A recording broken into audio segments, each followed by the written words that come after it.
Daniel और Daniel के daddy school जा रहे हैं और मौसम ये देखिए कितना अच्छा मौसम हो रहा है। बिल्कुल जैसा पहाड़ों में होता है ना, एकदम बादल हो जाते हैं, एकदम बारिश होने लगती है, हल्की हल्की सी बूंदें आ रही हैं और एकदम ठंडी ठंडी हवा चल रही है।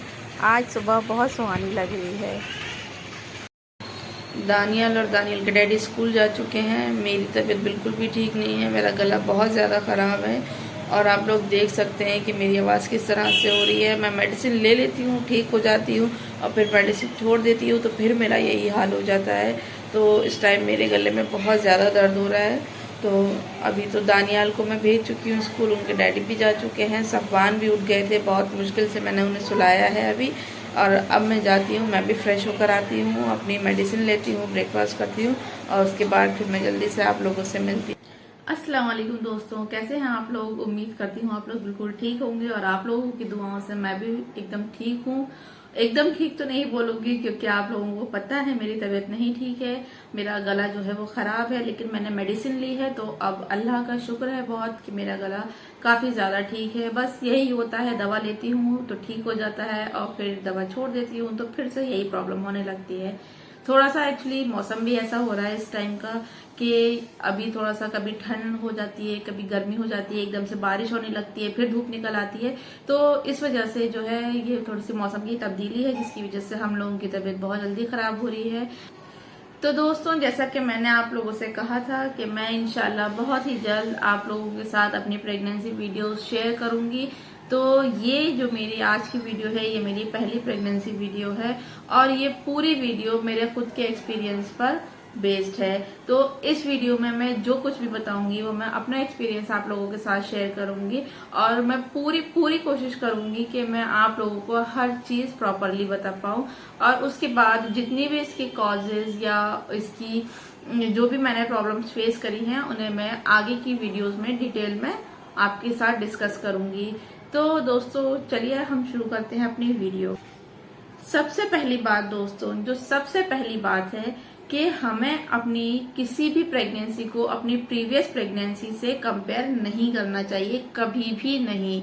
मतलब अगर हम सेकेंड टाइम एक्सपेक्टिंग हैं तो हमें अपनी फर्स्ट टाइम प्रेगनेंसी को इस बार की प्रेगनेंसी से कभी भी कंपेयर नहीं करना चाहिए कि हमारी पहली प्रेगनेंसी जो थी उसमें हमें कोई कॉम्प्लिकेशन नहीं हुई थी तो इसका मतलब है हमारी सेकंड प्रेगनेंसी भी इसी तरह से जाएगी कि मतलब हमें प्रेगनेंसी में कोई भी कॉम्प्लिकेशन फेस करने को नहीं मिलेगी। पॉजिटिव रहना बहुत अच्छी बात है, मैं ये नहीं बोलूंगी कि आपको पॉजिटिव नहीं सोचना चाहिए, आपको पॉजिटिव सोचना चाहिए, लेकिन आपको ये बिल्कुल भी नहीं सोचना चाहिए कि हमें अगर पहली प्रेगनेंसी में कोई प्रॉब्लम नहीं हुई तो हमें दूसरी प्रेगनेंसी में भी कोई प्रॉब्लम नहीं होगी, या ये कि हमें पहली प्रेगनेंसी में भी प्रॉब्लम हुई थी तो हमें सेकंड प्रेगनेंसी में भी फॉर श्योर प्रॉब्लम्स होंगी। ऐसा बिल्कुल भी नहीं है। हर प्रेगनेंसी अलग होती है, हमारी फर्स्ट प्रेगनेंसी अलग थी और हमारी सेकंड प्रेगनेंसी जो है वो अलग है और अगर आगे फर्दर कोई प्रेगनेंसी होती है तो वो भी अलग होगी। इसलिए हमें ये कभी नहीं सोचना चाहिए, मतलब हमें अपनी किसी भी प्रेगनेंसी को आपस में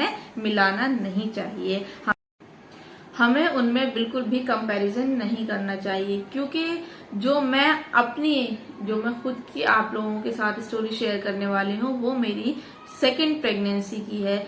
आपने बहुत देखा होगा लोग अपनी प्रेगनेंसी शेयर करते हैं तो वो फर्स्ट प्रेगनेंसी होती है, उनकी फर्स्ट प्रेगनेंसी एक्सपीरियंस होता है या उनकी फर्स्ट प्रेगनेंसी स्टोरी होती है, पर जो मैं शेयर करने वाली हूँ वो मेरी सेकंड प्रेगनेंसी स्टोरी है।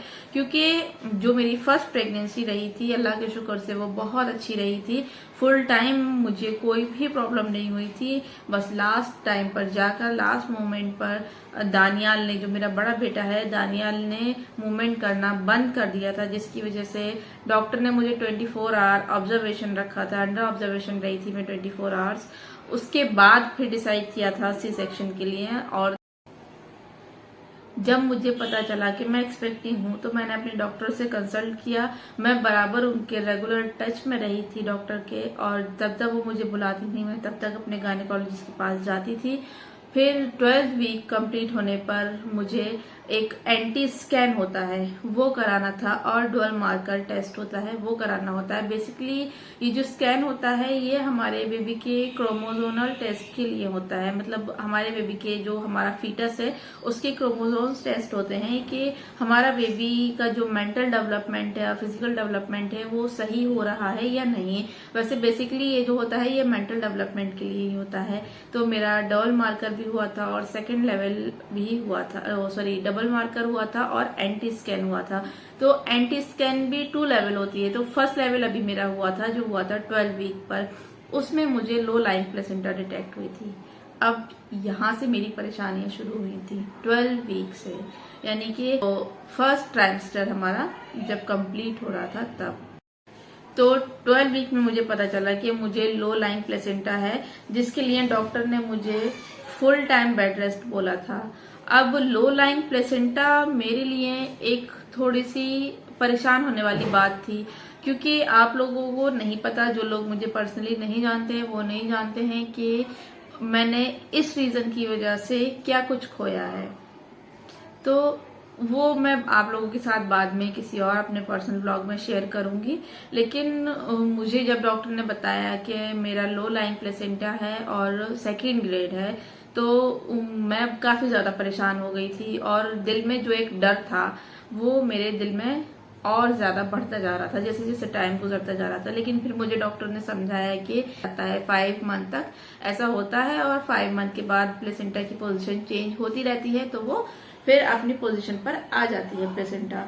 तो और मैं प्रॉपर बेड रेस्ट लेती रही थी और जितना भी हो सकता था, जितना पॉसिबल था, क्योंकि मैं यहाँ पर अकेली थी और मेरे साथ मेरे सिर्फ हस्बैंड और मेरा बेटा था यहाँ पर, तो मुझे उनको भी देखना था और अपनी भी केयर करनी थी। तो दोनों ही कंडीशंस में मैं जितना कर पाती थी मैं उतना अपने केयर कर रही थी। फिर उसके बाद मेरा सेकेंड लेवल हुआ था जब मैं 21 वीक एक्सपेक्टिंग थी, तब मेरा सेकेंड लेवल हुआ और फिर तब भी मेरी जो प्लेसेंटा थी वो लो लाइंग ही थी। तो तब मुझे फिर और टेंशन होना स्टार्ट हो गई थी, क्योंकि परेशान हो गई थी। फिर उसके बाद मेरे हस्बैंड ने और मैंने डिसाइड किया कि हम लोग यहाँ से अपने घर चले जाते हैं, क्योंकि वहां पर मेरी टेक केयर के लिए बहुत सारे लोग होंगे और यहाँ तो उसके बाद फिर हम लोग अपने घर चले गए वहां पर डॉक्टर से कंसल्ट करने के बाद कि क्या मैं ट्रैवल कर सकती हूँ। तो डॉक्टर ने बोला था कि अगर ज्यादा दूर ना जाना हो तब आप जा सकती हैं, और अगर आप अपनी गाड़ी से जा सकती हैं तो वो जा सकती है। तो हम लोग बाय कार ही गए थे यहाँ से। अब अभी तक मैं यहाँ पर थी, तो यहाँ पर तो मुझे पता था कि मुझे कहाँ दिखाना है, मुझे कौन से डॉक्टर से कंसल्ट करना है या मुझे अपनी डिलीवरी कहाँ करानी है। लेकिन मुझे ये नहीं पता था कि आगे जाके मैं क्या कंडीशंस फेस करने वाली हूँ। इस वजह से हम लोगों ने अपना डिसीजन चेंज किया और हम लोग घर गए। तो अब जब मैं अपने घर जा चुकी थी तो मुझे वहां पर एक नए गायनेकोलॉजिस्ट को कंसल्ट करना था जो मेरे और मेरे बेबी के लिए अच्छा हो। तो जहां पर मेरी पहले डिलीवरी हुई थी मैंने सोचा कि मैं वहीं पर दिखाती हूँ और उन्हीं को कंसल्ट करती हूँ, क्योंकि मुझे फर्स्ट प्रेगनेंसी में कोई कॉम्प्लिकेशन नहीं हुई थी। तो जैसा मैंने अभी आपसे कहा था कि आप कभी भी अपनी फर्स्ट प्रेगनेंसी और सेकंड प्रेगनेंसी को कंपेयर मत कीजिएगा। मुझसे यही गलती हुई। मैंने सोचा मेरी फर्स्ट प्रेगनेंसी में कोई कॉम्प्लिकेशन नहीं थी तो मेरी सेकंड प्रेगनेंसी में भी कुछ नहीं होगा। मैं अपने उन्हीं गायनेकोलॉजिस्ट के पास गई जहां पर मेरी पहली डिलीवरी हुई थी।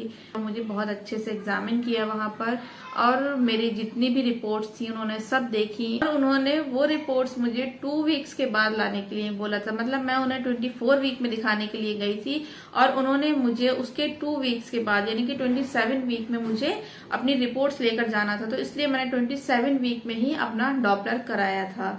तो जब मैं अपना डॉपलर लेकर उनके पास गई थी उन्हें दिखाने के लिए अपनी रिपोर्ट्स, तो उसमें सबसे पहले जो हमारा रूटीन चेकअप होता है जैसे कि ब्लड प्रेशर होता है, वेट होता है, ये सब लिया जाता है। तो जब मेरा वहां पर ब्लड प्रेशर लिया गया तो वहां पर मेरा ब्लड प्रेशर हाई आया था।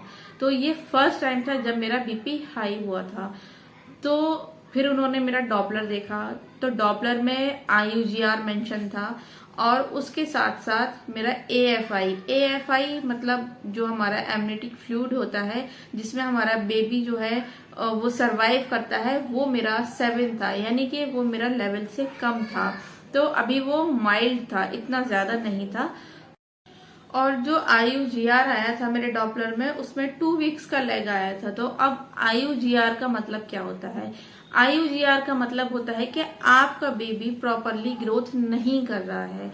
मीन्स उसकी जो ग्रोथ है वो टाइम के हिसाब से नहीं हो रही है। जिस तरह से मेरा 2 वीक्स का लेग था, तो उसका मतलब ये था कि मैंने अगर अपना अल्ट्रासाउंड, जो मेरा डॉपलर था, वो मैंने 27 वीक में अगर कराया था, तो उसमें 25 वीक उसमें शो कर रही थी मेरे बेबी की ग्रोथ जो थी। तो इस वजह से उसमें 2 वीक्स का लेग था। फिर ऊपर से मेरा ब्लड प्रेशर भी बहुत ज्यादा बढ़ रहा था। मतलब वो मेजर करते जा रहे हैं और जितनी बार वो ले रहे थे मेरा बीपी, उतनी बार मेरा बीपी बढ़ा हुआ ही आ रहा था। तो मेरे साथ पहला ऐसे कभी नहीं हुआ था। तो डॉक्टर भी मुझसे बार बार ये पूछे जा रहे थे कि पहले आपके प्रेगनेंसी में भी आपका बीपी रहा था या कोई प्रॉब्लम हुई थी। तो मेरे साथ ऐसा कुछ भी नहीं हुआ था। मैं उन्हें यही बोले जा रही थी कि नहीं, मेरे साथ ऐसा कुछ भी नहीं हुआ है। तो इस वजह से मुझे अपने ब्लड प्रेशर की वजह से बहुत सारी प्रॉब्लम्स को फेस करना पड़ा था। जो मेन रीजन मेरी प्रेगनेंसी को खतरनाक बनाने में रहा था, वो बीपी का ही रहा था। मतलब फिर मेरा 33 वीक में डॉपलर हुआ, उसमें मेरा 3 वीक का लेग आया, मतलब 1 वीक और बढ़ गया। और इस बार AFI जो था वो 7 से कम होकर 5 हो गया था। अब मेरी समझ में नहीं आ रहा था कि ये फ्लूइड किस तरह से बढ़ेगा, क्योंकि डॉक्टर ने मुझसे बोला था कि ये फ्लूइड आप नहीं बढ़ा सकते, ये खुद ब खुद होता है, ये बेबी बनाता है। क्योंकि फ्लूइड तो अगर मैं नहीं कर पा रही हूँ तो फिर बेबी क्यों नहीं कर पा रहा है, ये एक सवाल मेरे माइंड में आ रहा था। तो डॉक्टर ने मुझसे बोला कि हो सकता है आपका बेबी एबनॉर्मल हो, उसका कोई ऑर्गन प्रॉपरली नहीं वर्क कर रहा है, या फिर हो सकता है उसका कोई बॉडी पार्ट ठीक से डेवलप ना हुआ हो, इस वजह से वो ये फ्लूइड नहीं बना पा रहा है। मैं जहाँ कंसल्ट कर रही थी वो एक प्राइवेट हॉस्पिटल था। लेकिन फिर मेरे डॉक्टर ने मुझे हायर अथॉरिटीज के लिए रेफर कर दिया। मींस तो फिर मैंने अपने यहाँ के गवर्नमेंट हॉस्पिटल में जाकर फिर मैंने वहाँ की OPD मैंने की।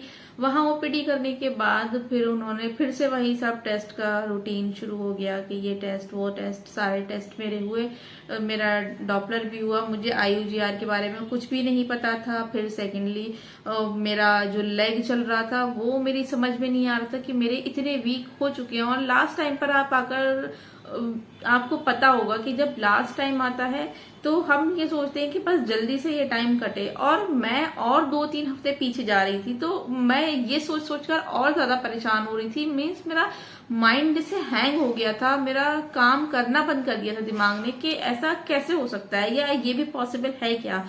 फिर उसके बाद वहां पर मुझे एडमिट किया गया क्योंकि मेरा बीपी जो था वो बहुत ज्यादा हाई हुआ जा रहा था। मैं वहां पर फुल 1 मंथ में एडमिट रही थी, अंडर ऑब्जर्वेशन रही थी, ताकि मेरे बीपी को कंट्रोल में किया जा सके। फिर 33 वीक के बाद जब मेरा फिर से डॉपलर हुआ था, तो उसमें मेरा IUGR के साथ साथ मेरा यूट्रोप्लेसेंटल इनसफिशिएंसी भी आया था।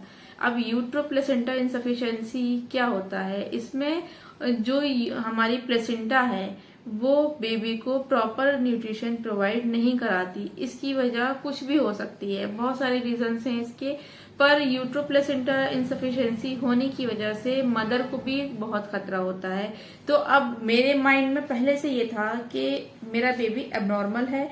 दूसरा फिर ये था कि अब मुझे भी खतरा है, मतलब मेरी लाइफ भी डेंजर में है। मेरे पीछे मेरा एक बेटा है, उसे कौन देखेगा, उसका क्या होगा, मुझे कुछ हो गया। मैं पूरी तरह से नेगेटिव हो चुकी थी।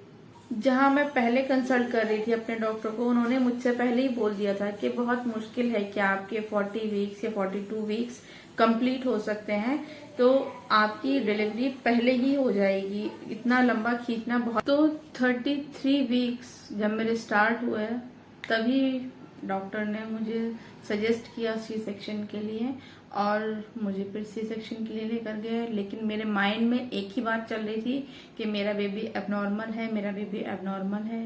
लेकिन जब मुझे बेबी दिया गया तो टच वुड, अल्लाह के शुक्र से उसमें कोई भी किसी भी तरह की एबनॉर्मलिटी नहीं है। और अब वो माशाल्लाह से 8 मंथ का हो चुका है और मुझे ऐसी कोई भी परेशानी फेस करने को नहीं मिली है। तो बस मैं यही कहूंगी कि आप अल्लाह पर भरोसा रखें। उससे ज्यादा और उससे बेहतर आपके लिए कोई नहीं सोच सकता। मैं भले ही कितना भी परेशान रही थ्रू आउट मेरी प्रेगनेंसी, लेकिन जब मैंने उसको देखा तो मुझे बहुत ज्यादा सुकून मिला। मैं अपनी सारी तकलीफें, सारी परेशानियां भूल गई। हाँ, थोड़ी सी प्रॉब्लम हुई थी उसे शुरू में जब वो हुआ था, तो उसके बाद उसे ब्रीदिंग में प्रॉब्लम हो रही थी, सांस लेने में तकलीफ हो रही थी उसे, वो प्रॉपरली सांस नहीं ले पा रहा था। इसीलिए डॉक्टर ने इमीडिएटली मेरा ऑपरेशन करने के लिए बोला था। उस टाइम मेरे पास कोई भी नहीं था घर से, मैं अकेली थी हॉस्पिटल में। मैंने जल्दी से कॉल करके सबको बुलाया था। तो बस यही है कि थोड़ी सी प्रॉब्लम फेस करनी पड़ी मुझे। तो दोस्तों, ये थी मेरी थ्रू आउट प्रेगनेंसी जर्नी। तो आप लोगों को इससे क्या सीखने को मिला मुझे कमेंट बॉक्स में जरूर बताइएगा। आपके कमेंट्स पढ़कर मुझे बहुत ज्यादा खुशी होती है। और मैं एक वीडियो ये भी बनाऊंगी कि आफ्टर प्रेगनेंसी क्या इफेक्ट्स हुए मुझ पर, तो मैं उसकी भी वीडियो जरूर बनाऊंगी, क्योंकि अभी तक जो आपने सुना वो कहानी का आधा हिस्सा था। कहानी का आधा हिस्सा मेरी डिलीवरी के बाद का है, तो आपको वो वीडियो भी जरूर देखनी चाहिए। मैं उम्मीद करती हूँ आपको मेरी वीडियो जरूर पसंद आई होगी। अगर आपको मेरी वीडियो पसंद आई हो तो प्लीज आप मेरी वीडियो को लाइक कीजिए, शेयर कीजिए, और अगर ये आपको थोड़ी भी इंफॉर्मेटिव लगती है तो आप इसको अपने दोस्तों के साथ, अपने रिश्तेदारों के साथ जरूर शेयर कीजिए। अगर आप लोग नए हैं तो मेरे चैनल को सब्सक्राइब कीजिए और मुझे आगे बढ़ने के लिए हौसला दीजिए। थैंक यू सो मच मेरी वीडियो देखने के लिए। तो अब मैं चलती हूँ, इंशाल्लाह फिर आपसे मुलाकात होगी अपनी नेक्स्ट वीडियो में, जिसमें मैं अपनी आफ्टर प्रेगनेंसी इफेक्ट्स को शेयर करूंगी आप लोगों के साथ। उम्मीद करती हूँ आप लोग मेरी इस वीडियो को भी मेरी पिछली वीडियो से ज्यादा प्यार देंगे और मेरी आने वाली वीडियोस को उससे भी ज्यादा प्यार देंगे। आप लोगों के प्यार के साथ अब मैं यहाँ पर आप लोगों से इजाजत लूंगी। खुदा हाफिज, अपना बहुत सारा ख्याल रखिए।